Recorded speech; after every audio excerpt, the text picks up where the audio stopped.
هلع وخوف وحالة من الفوضى الذي شهدتها عدة مدن مغربية جراء الزلزال المدمر الذي وقع أمس على 11:00 مساء وتسبب في دمار وخسائر مادية وبشرية كبيرة. إليكم التفاصيل.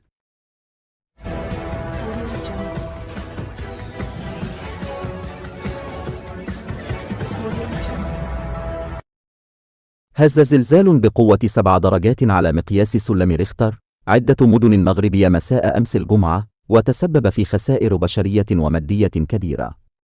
ولكن لحد اللحظة من 2:00 صباحا ليس هناك معلومات رسمية حول عدد الوفيات، لكن هناك العشرات من الضحايا والمصابين. وأشار مراسل وكالة الأناضول إلى أن عدة هزات أرضية ضربت عددا من المدن المغربية، وكان مركز الهزة جنوب مدينة مراكش.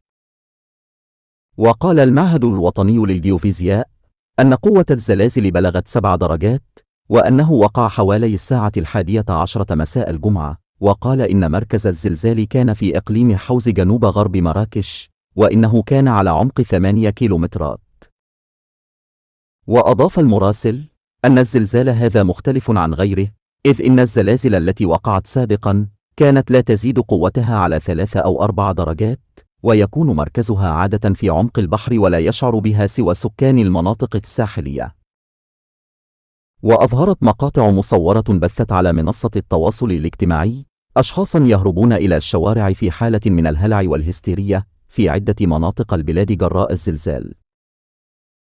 ونشرت مواقع محلية عددا من المقاطع المصورة التي بثتها منصات التواصل الاجتماعي تظهر انهيار بنية سكنية بسبب الزلزال. وحسب حصيلة أولية ولحد اللحظة 4 صباحا أزيد من 300 قتيل، والحصيلة مرشحة للزيادة، وتدعو الحكومة المغربية إلى التعاون والتحلي بالصبر لتفادي هذه الأيام الصعبة.